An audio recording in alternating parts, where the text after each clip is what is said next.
Hand show. I'm sorry, it's Brad Treliving's show, and he can go, if he wanted to move off Mitch Marner last year, or if he wanted to get creative, but he couldn't do that because his hands were tied behind his back because you got to run it up the chain. If he has the keys to the kingdom, Brad Treliving will build the team that he wants. And he might have that flexibility just because Mitch Marner walks. And now you start to get creative. And that's where it'll be interesting to see what he does with all of that. Yep. Yes. I mean, and talking about, just for offer sheets, what was Dylan Holloway's contract? Is it like 2.8? 2.8. That's like a second and a third. You go find a guy like that for your second and a third, you can do some things. So you're right, Noodles. If they weren't in complete alignment, and plus Tree was new enough that he's like, I guess, do I know enough about this group to decide definitively that it's not a good idea? But now he knows, and now it's going to happen regardless. So, that's. I think that's the road they go down. The only other thing, guys, I want to pull you guys. Oh, you're the general manager of the Toronto Maple Leafs. Mitch Marner's like, I'm not signing back, but I want to sign and trade. You get me 8 years, you trade me to Utah, and you get a third rounder. Like, what is the return for a sign and trade? Like a third rounder prospect? Like nothing really great. Do you do that? No, I do that for him. Well, no, I would do it because you know what? Why not? Just take anything you can get. Let's get creative. What if that trade is to Vegas and Vegas has to dump salary? Well, for Mark Stone. Exactly. Like you start looking at exactly. So it's not just a seventh rounder or Joe from the Bridge jokes. It's a 12th rounder. It's you got to take some salary, but that might be a good $5 million player that you could bring back. Like something like that, as you talk about. You get William Karlsson out of Vegas for $5 million, who is a really good player. That's what I'm talking about. I'm saying you start to get creative and go, you want this player? I'll give him 8 years at whatever you're willing to pay, but I want that player in return because you're going to have to dump out. You're throwing guys overboard anyway. Right. That's where you get creative. See, guys, it's all about creativity. It's just not about yelling. It's not like the Oranges situation in Whitby where you just have to be a jerk. We're talking this thing through. I like it. I think we've established a lot. Communication is key. That's why we have a good relationship, guys. Yes. That's why it works. Yes. That's exactly right. Everything's about communication. That's the business we're in. And I think we've accomplished that this hour. I love it. All right, sign and trade to Vegas for William Karlsson. That's going to be the headline of this hour when we post it online.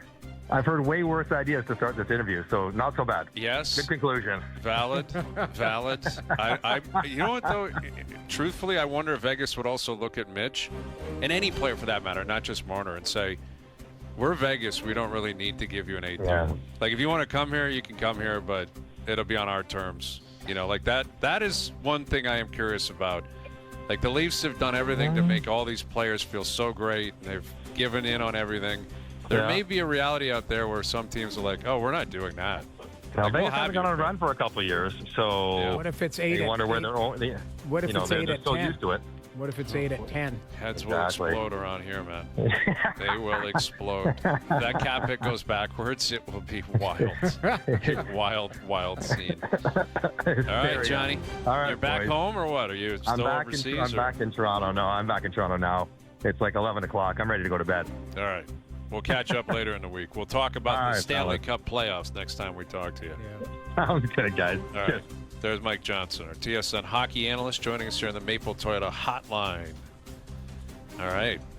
Anyone else from TSN we have? Well, I'm just saying. Going to come on and we're just yell and scream. Yelling and screaming with all the boys this week. That's why I would be shocked if Brad Treliving said anything like on Thursday definitive.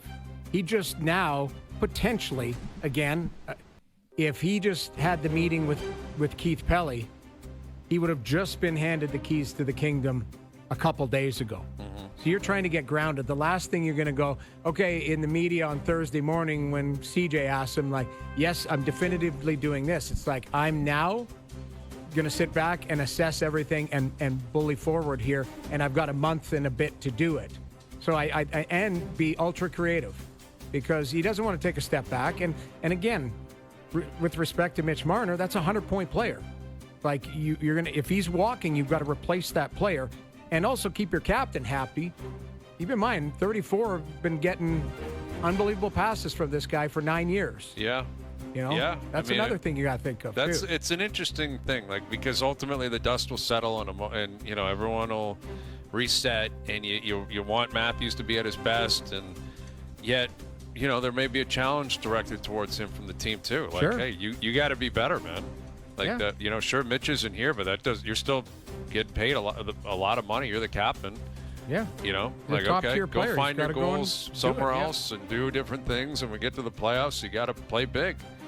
You know, Agreed. like, that's the truth. Like, again, I think I can't speak for how the team would necessarily address this, but I think from the outside, a lot of people are looking at this like it's time for the players to repay the team, you know, and the fans and all that. Like, we even use the term, and we hear the term, well, their cup window, you got to take advantage of Matthews. It's like, well, they've been trying for 9 years, you know, and there was a window last Sunday, Game 7. Where were they? You know, they didn't get it done. They could have played better and won those games, and then there you go. You're in the window. Yeah, that's another thing that's not really discussed. Like, these guys have the biggest window of all time in pro sports. Some teams get, like, their teams get good, and then they're like, the way certain people view it, they're like, there's a 2 or 3 window here where they could possibly win a championship. Oh. 9 we're going on. Years. I mean, and Hayes, I think the biggest thing I learned when this all went down, what was it, last Monday or Tuesday or whatever it was, when you broke it up into 3-year increments in the 9 years, that was something I thought that was brilliant, because I hadn't thought about it that way. I mean, the first 3 years you look at it, hey, it's learning curve, young, all of that. Dude, but what that, are you, this guy's agent? You talked about his hit on Jay last night like it was the greatest thing I've ever heard. And then this stuff about this. I am the Arliss. 3-year Arliss. increments is so no, brilliant. but it was a It's great like point. I'm sorry. Like, you're looking at tire it. pump every once in a while. No, but that's fire off a It's tire too pump. much. It's the, too much. the 3 years, that's where you talk about window. We're talking Columbus, Montreal squeaked in the playoffs up 3-1. Like, that's where you crapped it off, right there. That Like, Montreal team was so trash during that regular season. They barely got wasn't in. that the Canadian division? Like, it was, Someone had to get in. It was tough. Basically. Yeah. And that's what it was. The Leafs were miles in front of everyone else. And Edmonton played Winnipeg, and the Leafs played the Habs, and they're up 3-1 in that series. We don't have to continue to relive it, but I think yesterday was like either yesterday or today is the anniversary of like one of the games. It was like, I think it was that game the 6. Kotkaniemi goal, or was No, it it was the 2-0 where Galchenyuk. Yeah. Galchenyuk just threw a pizza right delivered right up the middle. The Cole That was Caulfield line. Nix's If you, line. Joe from the Bridge, pull that up. It's insanity, that play. That what play was he thinking at the blue line? I don't Just know. get all of them. Get a whole bunch of them. Yeah, Get let's run the tape. To get the Dermott turnover in Montreal, and then Jack Campbell didn't have his Glover blocker on with Kotkaniemi. There was some insanity. There was insanity, but that one, like that turnover, and it's a 2-0. If you watch it, I actually watched it today. They are moving like Suzuki slows down. It is a 2-0 from the far blue line, and they are going half speed. Like it is, and it's just back and forth, and then just one timer in the net, and that was game 6. Right? I think they and then game 7 they lost. So that was just a weird. Well, no, because game 6 was in Montreal. That was a Kotkaniemi goal. That was game 5, I believe. Sorry, game 5 then. It was just game a 5. weird. Yeah. I just remember. And no one in the building. It was really surreal. Yeah. Anyway, all right. Confirm or deny coming up. We've got Panger coming up. I've got a few more likely to happens that we can roll into as well later this afternoon. Jay's back in action. Knicks, Pacers. Oklahoma City up 3-1 in their series. That was a great game last night. But the Thunder, I think they're just going to destroy many in Game 5. Like, destroy them. And Shea and the boys will be off to the NBA Finals. So more on that a little bit later in the afternoon as well. Overdrive continues. TSN 1050 and on TSN 2.